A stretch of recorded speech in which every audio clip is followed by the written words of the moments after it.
Quand on est salarié dans une entreprise, le pire, ce ne sont pas les horaires, le salaire qui n'est pas toujours mirobolant ou la quantité de travail. Le pire, et je pense que vous serez d'accord avec moi, c'est le mauvais management. Par exemple, le patron pervers narcissique qui a décidé de vous rendre la vie infernale. Vous en avez peut-être déjà connu un au cours de votre carrière professionnelle ou alors pire, vous le vivez actuellement. Le méchant manager qui vous oblige à rester tard le soir sans vous payer les heures sup, celui qui contrôle tous vos faits et gestes, celui qui vous manque de respect ou celui qui fait preuve de malhonnêteté intellectuelle à votre égard. Et un mauvais manager, ça peut littéralement tout détruire. Votre motivation, votre créativité et même votre intégrité morale et physique dans le cas où ça irait beaucoup trop loin et où ça deviendrait du harcèlement moral. C'est d'ailleurs pour cette raison que les gens partent en burn-out, c'est parce que souvent le management n'est pas bon et du coup ils se font happer par cette spirale négative. J'en ai moi-même fait les frais.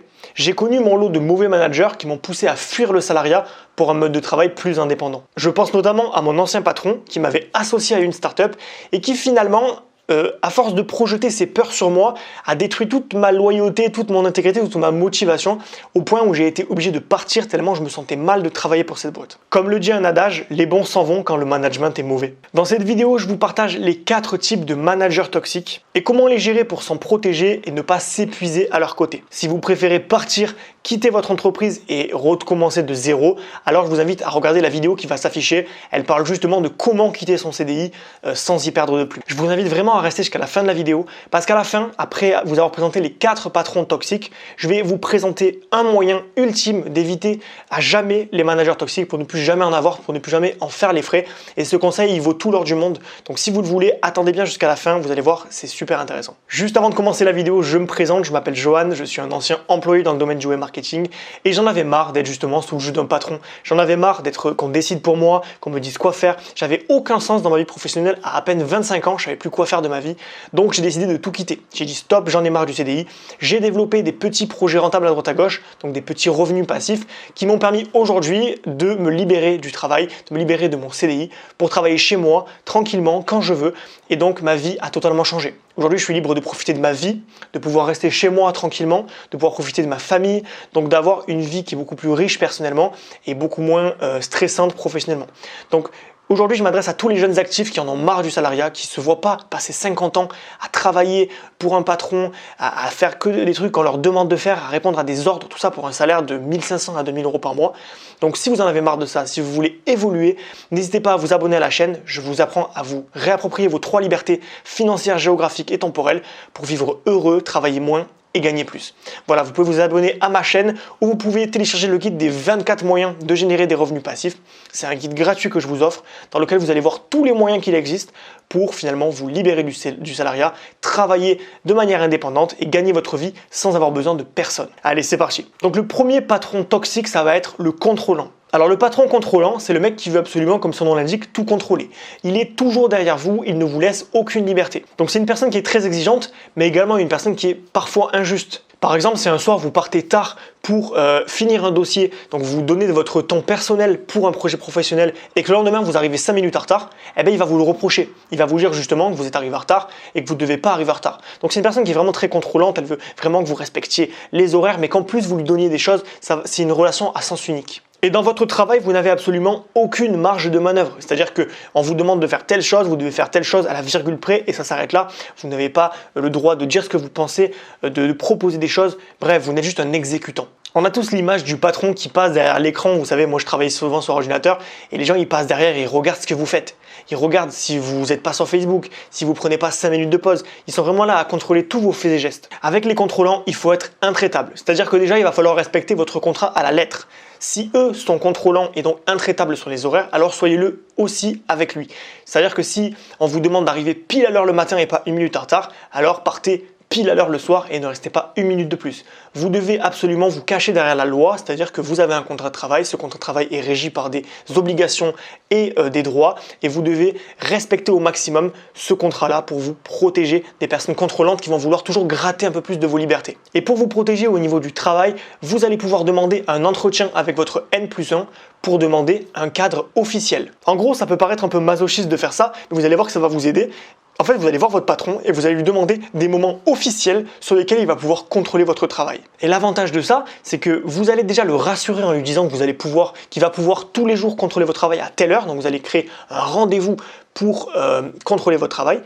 et en échange, vous lui demandez de ne pas intervenir à plein de moments de la journée, c'est-à-dire d'arrêter de vous surveiller toute la journée, de vous demander toutes les 5 minutes où vous en êtes, vous lui demandez du calme contre un moment où vous allez vraiment cadrer ce besoin-là. Ça lui permettra d'assouvir ces pulsions contrôlantes que vous ne pouvez malheureusement pas contrôler vous-même.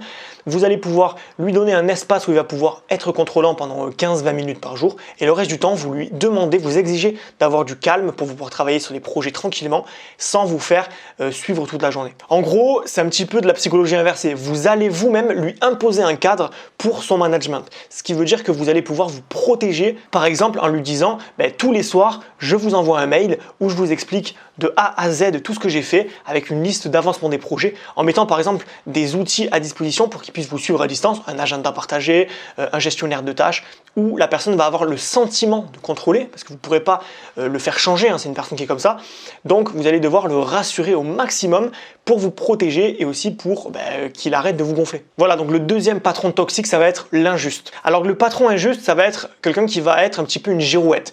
Un jour, il va vous dire quelque chose, le lendemain, il va vous dire autre chose. C'est une personne qui, au mieux, communique mal et au pire, ne communique pas du tout.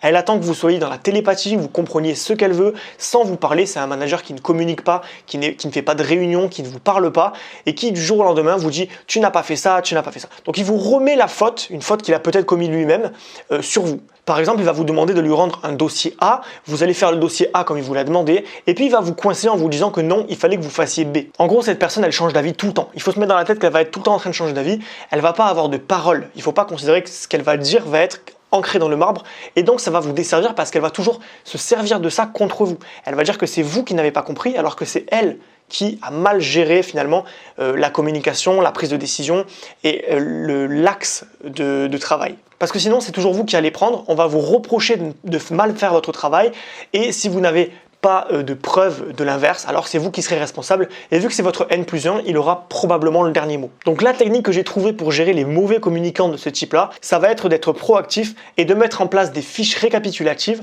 avec tous les éléments officiels avant de commencer une mission. Moi, quand mes patrons venaient me voir et me disaient « Ok, Johan, il faut que tu fasses ça », je prenais des notes, donc j'écrivais ce qu'ils me disaient devant eux, donc vraiment devant eux, et quand ils me disaient « Ok, c'est bon, on t'a tout dit », je faisais « Ok, on récapitule », je relisais les notes que j'avais prises et je leur disais, vous me validez que c'est bon, on n'a rien oublié, tout est bon. Et du coup, ils étaient obligés de répondre oui pour que je passe au travail, sinon je ne pouvais pas commencer ma mission. Et quand ils me disaient oui, j'avais, entre guillemets, je les bloquais psychologiquement. Ils ne pouvaient pas me reprocher d'avoir fait quelque chose vu qu'ils m'avaient validé en réunion ce que je venais de leur confirmer. Donc concrètement, si vous notez les choses et que vous leur demandez de confirmer oralement ou de manière écrite, c'est encore mieux, vous vous protégez des changements de décision, des changements de direction comme ça qui pourront se retourner contre vous. Voilà, on ne pourra rien vous reprocher si vous êtes organisé, si vous notez les choses et si vous gardez une trace de tout ce qui est dit. On peut vous reprocher des choses quand on ne sait pas, quand on se base sur la mémoire, quand on n'est pas sûr, quand on a oublié. Mais si vous notez, vous vous protégez. Donc n'oubliez pas que les écrits restent, les paroles s'envolent. Vous devez absolument coincer les mauvais communicants avec des preuves. Comme au tribunal, vous devez avoir des preuves à présenter en cas de mauvais jugement. Le troisième patron toxique, c'est vraiment celui que je déteste le plus, c'est le tyran. Alors le tyran, c'est typiquement une personne qui a un complexe d'infériorité. Du coup, il va hausser le ton, vous manquer de respect, parfois vous critiquer devant tout le monde ou se prendre pour un demi-dieu juste parce que il a besoin d'affirmer sa dominance, il a besoin de montrer à tout le monde que c'est le patron, que c'est lui qui décide et que ça ne sera pas autrement. Et évidemment, il se permet ce comportement grâce à sa position hiérarchique supérieure qui fait qu'il a plus de pouvoir dans l'entreprise que vous. Et ces personnes, elles sont épuisantes parce qu'au-delà de la méchanceté qu'ils peuvent nous faire et comme ils peuvent nous faire sentir mal au quotidien, c'est des personnes qui n'ont jamais un mot gentil, qui n'ont jamais un encouragement. C'est des personnes qui sont froides et qui ne donnent que du négatif. Donc au bout d'un moment, on finit par en avoir marre de ces personnes et on se sent mal à côté d'eux. Dans ce cas de figure, vous devez absolument vous faire respecter. Et pour ça, il va falloir faire preuve d'une grande fermeté sans jamais être agressif. Parce que si vous entrez en conflit frontal, si vous commencez à vous énerver, à rentrer dans le même petit jeu que cette personne-là, alors vous allez perdre parce que c'est une personne qui est sur son territoire, qui est en position de force de par sa place hiérarchique, donc vous allez forcément perdre des plumes au passage. Je vous invite vraiment à ne pas rentrer en confrontation avec ce genre de personnes, mais en même temps de ne pas vous laisser faire. Parce que justement les victimes qui se laissent faire, justement, qui disent « ça passera mieux si je dis rien », c'est des personnes qui en prennent encore plus. Donc en général, les personnes qui parlent le plus sont celles qui se font le moins embêter par les tyrans parce que les tyrans cherchent des proies faciles. Donc si vous êtes une personne qui pouvait mettre de la fermeté, dire stop, sans agressivité, posez vos limites tout simplement. Alors vous pourrez échapper à ces comportements. Vous devez faire comprendre à votre supérieur que quoi qu'il arrive, peu importe qui il est, que ce soit le président de la République ou lui ou peu importe qui, vous n'acceptez aucun manque de respect. Et il faut que ça soit ancré dans le marbre, il faut que la personne le comprenne. Ce n'est pas parce que vous êtes employé ou parce que cette personne vous paye un salaire qu'elle a le droit de vous manquer de respect. Concrètement, ça marche pas comme ça. C'est une relation commerciale que vous avez ensemble. Vous ne traitez pas, si vous étiez entrepreneur, vous ne traiteriez pas vos clients de cette manière-là. Donc c'est normal que lui ne vous traite pas comme ça. Vous méritez le respect même si vous êtes payé par cette personne-là. Ça n'a aucun rapport. Donc je sais que c'est difficile. Je sais que c'est difficile à faire. C'est vraiment un exercice que vous allez devoir prendre sur vous pour le faire. Mais vous devez exiger le respect et lui expliquer dans le plus grand des calmes, en essayant d'engager une discussion saine et donc lui poser des questions. Pourquoi est-ce que vous me parlez sur ce ton ? Est-ce que vous avez conscience que votre remarque peut être déplacée ? Est-ce que vous êtes en colère contre moi ? Vous devez mettre des mots sur les comportements toxiques qu'il peut avoir pour tout de suite désamorcer. Pour ne pas laisser le truc augmenter, la cocotte minute prendre du volume, vous devez tout de suite éradiquer. Dès que vous êtes mal à l'aise, vous devez absolument le dire, mettre des mots dessus. Pas devant tout le monde, pas pour le ridiculiser, dans son bureau, au calme, dans une situation qui n'est pas agressive. Le petit bonus manipulation, ça va être de lui montrer que vous n'êtes pas une menace pour lui, que vous n'essayez pas de lui piquer sa place. Comme je vous disais, c'est des personnes qui ont souvent un complexe d'infériorité, ils se sentent mal, ils se sentent menacés par les gens. C'est pour ça qu'ils sont aussi méchants. Donc il faut comprendre que c'est pas personnel, c'est juste qu'ils ont une peur, quelque chose qu'ils n'arrivent pas à dépasser, qui les rend comme ça. Donc vous devez leur faire comprendre, alors là ça va être un petit trick de manipulation évidemment, hein, vous allez faire de la manipulation bienveillante en lui montrant que vous n'êtes pas contre lui et qu'au contraire vous respectez sa position. En vous positionnant volontairement en position de subordonné, sans devenir une victime, hein, mais juste en étant subordonné, en disant « Ok, t'es mon patron, tu décides ». En le caressant dans le sens du poil, si je peux dire ça comme ça, vous allez vous attirer ses bonnes grâces. Parce qu'il va se dire « Cette personne a reconnu mon pouvoir, donc ce n'est plus une menace, donc j'ai plus besoin d'être méchant avec cette personne ». Donc reconnaissez son pouvoir, caressez cette personne dans le sens du poil si vous sentez qu'elle a un besoin. Je sais que c'est difficile, parce que souvent on pense avec les émotions, on a envie tout de suite de rentrer dans le lard, de dire « Mais pourquoi tu me respectes pas ?» Mais si on va un tout petit peu plus loin, si on creuse, on voit qu'en fait la victime c'est cette personne-là. Donc vous pouvez la prendre à son propre piège en lui donnant un petit peu de positif, ce qui vous permettra de désamorcer la situation et faire une désescalade. Voilà, dans tous les cas, ne vous laissez jamais manquer de respect, fixez vos limites fermes et si ces limites ne sont pas respectées, si malgré tous vos efforts on continue à vous manquer de respect, partez rapidement parce que vous risquez de toute façon de partir en burn-out quoi qu'il arrive dans quelques années et ce sera probablement bien plus douloureux qu'aujourd'hui. Enfin, le quatrième et dernier manager toxique, ça va être le compétitif. Alors le patron compétitif, c'est celui qui est adepte du management à l'américaine, genre l'esprit start-up, mais la start-up où on va devoir vraiment beaucoup travailler. Pour lui, tout est dans les nombres. Ce qui compte, c'est le nombre d'heures que vous restez au bureau, le nombre de pourcentages sur lequel vous avez augmenté les ventes. Vraiment, ça va être que du chiffre. Donc vous allez être malheureusement dans une politique du chiffre, une politique du quota finalement, où vous allez devoir toujours être mieux. D'un mois à l'autre, vous allez devoir être meilleur que le précédent. Donc évidemment, qu'est-ce que ça implique ? Ça implique qu'on va vous donner des échéances qui sont impossibles à tenir. Juste comme ça, on peut rien faire. On va vous donner des échéances, c'est le cliché en fait du mec qui va arriver avec un dossier sur votre bureau et qui va vous dire bon ben ce dossier-là c'était pour hier. Allez, travaille maintenant. Donc ça va être vraiment des trucs impossibles à tenir. On va vous demander de faire toujours mieux. On va vous dire dans un an il faut que tu aies fait 10% si tu veux avoir une augmentation. On va vous mettre une pression du nombre qui va vous inhiber. Ils mettent une pression monstrueuse à tout le monde pour atteindre des objectifs qui sont de plus en plus ambitieux mais qui sont en dépit de l'humain en fait. Et le pire, c'est quand ces personnes-là mettent en compétition leurs employés. En gros, vous êtes en compétition avec votre collègue de bureau, ça veut dire que si vous ne faites pas mieux que lui, eh ben vous êtes viré. Et je ne sais pas pour vous, mais personnellement, je suis totalement inhibé par la compétition. La seule personne avec laquelle je suis en compétition, c'est moi-même. Je ne suis en compétition avec personne d'autre et dès que je suis dans un esprit de compétition, je m'inhibe et je n'arrive plus à avancer. Tout simplement parce que ça ne correspond pas à ma personnalité. Et je pense que beaucoup de gens qui regardent ces vidéos, notamment des introvertis, doivent se sentir pareil. Donc si vous n'avez pas l'âme d'un requin, si vous n'avez pas envie de vous battre contre les gens, alors vous avez juste envie d'être dans de la collaboration, dans quelque chose où vous allez construire quelque chose ensemble et pas contre les autres. Et ça, malheureusement, les patrons qui managent à l'américaine ne l'ont pas compris. Pour l'anecdote, j'ai travaillé dans une société en tant que commercial, je devais vendre des petites prestations web à des personnes, donc je devais appeler des gens, démarcher, faire du démarchage physique et téléphonique. Et je me rappelle que on nous demandait, donc on commençait à 9h le matin, on nous demandait tous les jours d'arriver à 8h30 pour boire un café pour l'esprit d'équipe, donc super, déjà une demi-heure non payée chaque jour, tous les jours. Et en plus de ça, pendant les pauses à 10h, pendant les pauses à 16h, alors qu'on pouvait faire ce qu'on voulait normalement. On nous obligeait à jouer à des blind tests. Alors là, vous allez me dire, bon ben c'est pas grave de jouer à des blind tests, mais on était obligé de le faire, c'est-à-dire que c'était inhérent à nos performances professionnelles. Mieux on avait performé le matin dans notre travail, et plus on avait de bonus par rapport aux autres sur ce jeu-là. Donc on était clairement dans un truc où on nous donnait des tickets resto à 20-30 balles pour se saigner au travail, et tout le monde était contre les autres dans ces petits jeux. Donc derrière l'apparence du jeu sympa, en équipe et tout, il y avait vraiment un esprit de requin que je ne supportais pas, et je vous dis, c'était tous les jours comme ça. On devait tout le temps montrer patte blanche, montrer qu'on était au top de notre forme, travailler jusqu'à 20h, et on s'en sortait pas. Si vous avez un patron qui est compétitif, malheureusement, je vous le dis, vous allez souffrir tout simplement parce que c'est une personne qui a une vision du travail, et si vous n'entrez pas dans cette vision, vous serez toujours le vilain petit canard. Mais si vous voulez rester, si vous faites le choix conscient de rester avec un patron comme ça, vous pouvez quand même vous en sortir en refusant de jouer à ce jeu-là. C'est-à-dire, vous allez rester dans l'entreprise, vous allez forcément essayer de vous adapter un petit peu, mais vous n'allez pas rentrer dans le jeu de la compétition. Vous allez devoir prendre du recul, voir la situation de plus loin et vous dire « Ok, je suis là dans l'entreprise, je vais faire de mon mieux, de mon côté, et je vais surtout ne pas rentrer dans la compétition mentale qu'on essaie de vous imposer. » Donc là, ça va être plus un travail de développement personnel sur vous-même, comprendre que vous n'êtes pas obligé d'adhérer à ces valeurs-là, même si vous êtes dans l'entreprise, et vous allez pouvoir, je vous le conseille vraiment, de prendre des preuves de tout ce que vous faites. Donc tout ce que vous faites, vous allez le noter. Tous les résultats que vous allez faire, vous allez les noter. Vous allez garder des preuves d'absolument tout. Au moins le jour où on viendra vous voir et on vous dira que vous n'êtes pas performant, que machin a fait mieux que vous pourrez montrer ces preuves et dire voilà, j'ai atteint mon objectif à moi. J'ai pas battu mon voisin, ma voisine. Mais en tout cas, moi, mes objectifs sont faits. Donc vous vous protégez d'un licenciement abusif et vous êtes du coup en règle par rapport à l'entreprise. Bon voilà, on vient de voir les 4 principaux patrons super chiants au boulot, ceux qui sont toxiques et qui nous rendent malheureux au travail.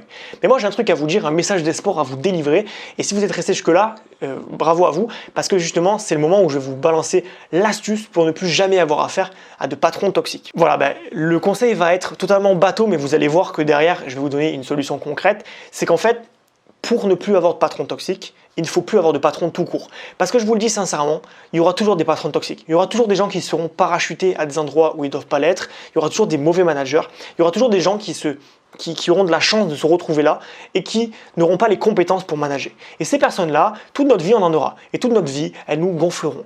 Et après, c'est à vous de voir si vous préférez travailler dans ça et subir toute votre vie, ou si vous préférez faire autre chose et partir vers d'autres contrées. Moi, ce que je vous propose de faire sur cette chaîne YouTube, c'est justement de prendre de la distance avec le salariat progressivement. Et comment on prend de la distance avec le salariat? C'est-à-dire en gagnant votre propre argent. Parce qu'aujourd'hui, si vous faites le dos rond avec ces patrons, si vous acceptez de vous faire maltraiter, si vous acceptez de vous faire contrôler, c'est parce que vous avez peur de perdre votre travail. Vous avez peur parce que si demain vous vous levez et que vous insultez votre patron, qu'est-ce qui va se passer? Vous allez être licencié, donc vous n'allez plus avoir de quoi manger, donc vous n'allez plus avoir de quoi vous loger. Donc vous avez peur, vous êtes dans une situation de faiblesse par rapport à ça. Donc vous acceptez tout et n'importe quoi. Et ça, c'est le principal problème. Donc si vous voulez vous en sortir, si vous voulez ne pas passer votre vie à subir les humeurs d'un patron qui a eu des problèmes avec sa femme la veille et qui se venge sur vous, alors vous devez absolument prendre de la distance avec le salariat. Et pour ça, on va pouvoir créer des petits projets rentables. Donc j'ai créé des petits projets rentables, c'est-à-dire des business minimalistes qui demandent quelques heures de travail par jour, vraiment très peu, beaucoup au début forcément, et ensuite beaucoup moins. C'est-à-dire qu'on en fait au début et ensuite on automatise pour que ça marche tout seul. Et une fois que vous faites ça, vous pouvez additionner votre vie de salarié et des revenus passifs qui vont compléter votre revenu. Ce qui veut dire qu'au bout d'un moment, quand vous allez commencer à gagner des dizaines, des centaines d'euros en plus de votre salaire, un jour, vous arriverez à un stade où vous égaliserez peut-être votre salaire et vous direz en fait, j'ai plus peur. J'ai plus peur. Et quand vous avez plus peur de perdre votre emploi, vous vous faites beaucoup mieux respecter au travail, première chose.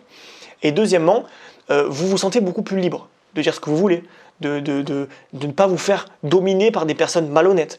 Donc vous allez pouvoir reprendre votre liberté intellectuelle et retrouver votre liberté du coup financière, géographique et temporelle. Donc moi ce que je vous conseille de faire, si ça fait plusieurs fois que vous rencontrez des patrons comme ça, si vous vous sentez pas du tout à l'aise dans une entreprise parce que vous n'aimez pas vous faire contrôler, vous faire dicter ce que vous devez faire, alors commencez dès aujourd'hui à travailler votre liberté financière. Commencez à travailler des petits projets rentables qui vont progressivement, d'ici quelques années, vous libérer définitivement du salariat. C'est pourquoi je vous repropose mon guide des 24 moyens de générer des revenus passifs. Donc des revenus passifs, c'est-à-dire on travaille à court terme et on profite à long terme de revenus mensualisés. Donc si vous voulez gagner de l'argent sans travailler, c'est-à-dire en travaillant au début et moins après, et donc vous libérer du salariat, gagner de l'argent par vous-même avec l'entrepreneuriat finalement ou alors des investissements, téléchargez ce guide et découvrez tout ce que ça peut vous offrir. Et si vous téléchargez ce guide, je vous inscris à mes emails privés. Une fois par semaine, en ce moment c'est une fois par semaine, des fois c'est un peu plus, je vous partage mes meilleurs conseils pour atteindre la liberté financière, géographique et temporelle. Donc si vous téléchargez ce guide, vous embarquez avec moi pour une aventure vers une nouvelle vie. Voilà, il faut être prêt, il faut le faire si vous êtes vraiment prêt, si vous voulez rester en salariat, ne le faites pas. Mais en tout cas, ça peut vraiment vous aider à passer à la vitesse supérieure. Le lien est dans la description, je vous laisse le télécharger. Voilà, et je finirai par dire que si la vidéo vous a plu et que vous voulez plus de conseils sur la liberté financière, n'hésitez pas à vous abonner à la chaîne. Je fais régulièrement des vidéos sur ce sujet et vous allez voir, on va avancer très très vite ensemble.